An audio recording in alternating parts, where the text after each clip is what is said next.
23वें विधि आयोग ने संविधान 129वां संशोधन विधेयक 2024 और संघ राज्य क्षेत्रम विधि संशोधन विधेयक 2024 का अन्वीक्षण कर रही संयुक्त संसदीय समिति के साथ अपने प्रारंभिक विचार साझा किए हैं।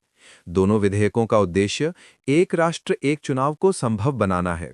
आयोग ने कहा है कि ये प्रस्ताव संविधान के मूल ढांचे का उल्लंघन नहीं करते हैं और आदर्श आचार संहिता यानी एमसीसी को वैधानिक समर्थन की आवश्यकता नहीं है। 23वें विधि आयोग के मुख्य बिंदु क्या हैं? भारत का 23वां विधि आयोग भारत में विधि सुधार स्वतंत्रता के बाद से ही जारी है तथा प्रथम विधि आयोग वर्ष 1955 में स्थापित किया गया था।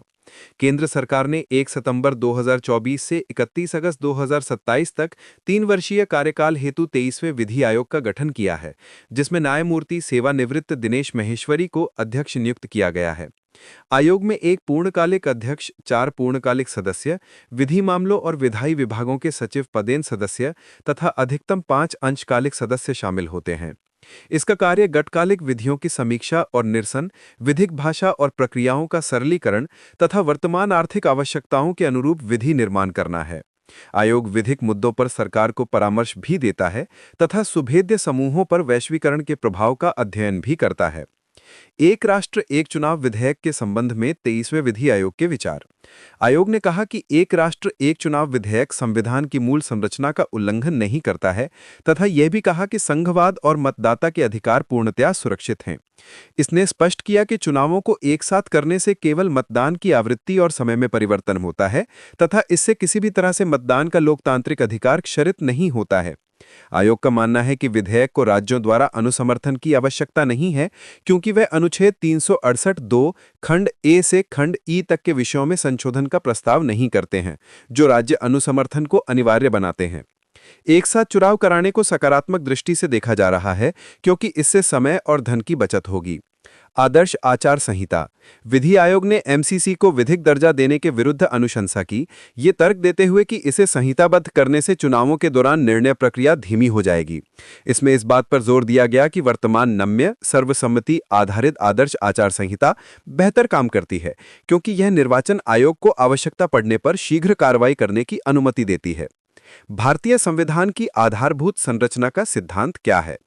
भारतीय संविधान का आधारभूत ढांचा सिद्धांत एक न्यायिक समीक्षा सिद्धांत है, जिसे भारत के सर्वोच्च न्यायालय ने वर्ष 1973 में केशवानंद भारती बनाम केरल राज्य के ऐतिहासिक मामले में स्थापित किया था। ये संवैधानिक सर्वोच्चता, विधि का शासन, शक्तियों का पृथक्करण और संघवाद जैसे आधारभूत संवैधानिक मूल्यों की रक्षा करता है।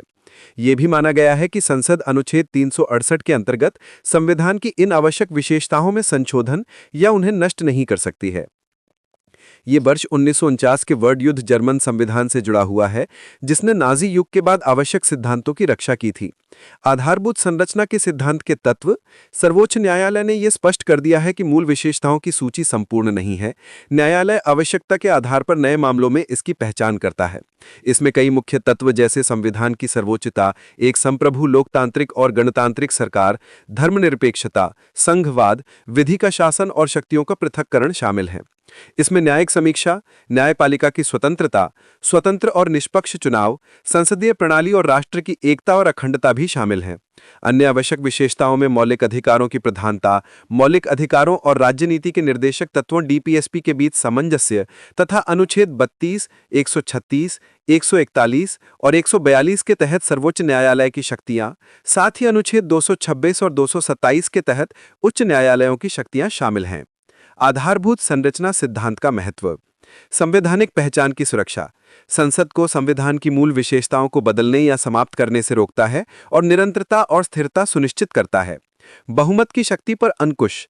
अनुच्छेद 368 के तहत संशोधन करने की शक्ति पर सख्त सीमाएं आरोपित करता है, जो तमतालिक राजनीतिक बहुमत पर अंकुश के रूप में कार्य करता है।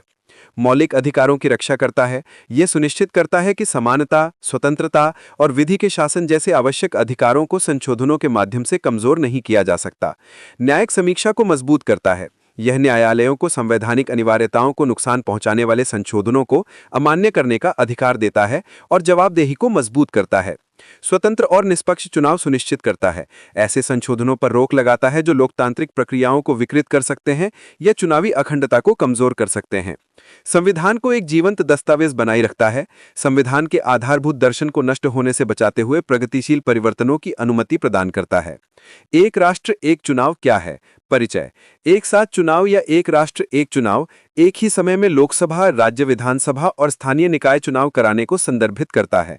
पूर्व राष्ट्रपति रामनाथ कोविंद की अध्यक्षता वाली एक उच्च स्तरीय समिति ने 2 संवैधानिक संशोधन विधेयक, संविधान 129वां संशोधन विधेयक 2024 और केंद्र शासित प्रदेश कानून संशोधन विधेयक 2024 के माध्यम से एक राष्ट्र एक चुनाव को सक्षम बनाने की सिफारिश की है।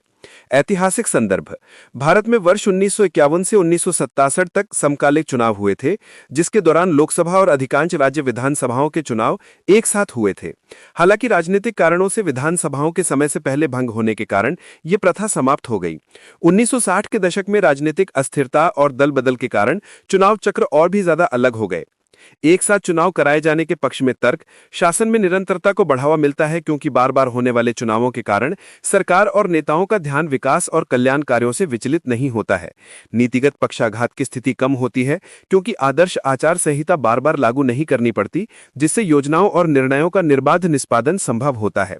प्रशासनिक संसाधनों का दुरुपयोग कम होता है क्योंकि एक साथ चुनाव होने पर बार बार चुनावी ड्यूटी के लिए कर्मियों की तैनाती की आवश्यकता नहीं पड़ती। क्षेत्रीय दलों का महत्व इसलिए कायम रहता है क्योंकि वे राज्य स्तरीय चिंताओं को वह प्रमुखता देते हैं जो अक्सर राष्ट्रीय चुनाव अभियानों में गौण हो जाती हैं।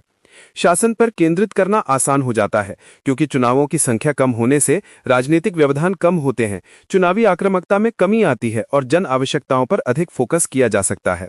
वित्तीय बोझ कम हो जाता है क्योंकि अलग अलग चुनाव चक्रों में मानव बल, सुरक्षा, लॉजिस्टिक्स और उपकरणों पर होने वाला व्यय कम हो जाता है। एक साथ चुनाव